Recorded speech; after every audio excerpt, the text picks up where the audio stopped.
Hey, Terry with American Plumbing.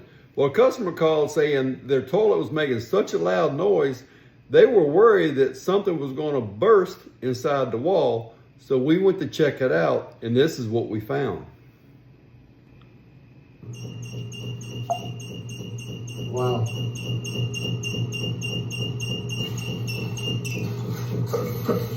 Kind of sounds like one of those old foot pedal sewing machines your grandmother used to have or something like that. It did make a sound, but what causes that? What causes that is inside that fill valve, there's a little rubber disc, all right?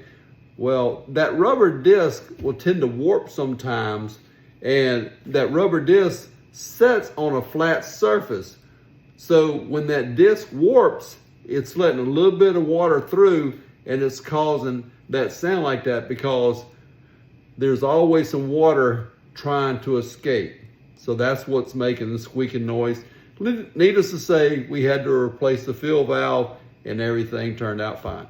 All right, don't forget to check out and subscribe to our YouTube channel at One American Plumbing 60.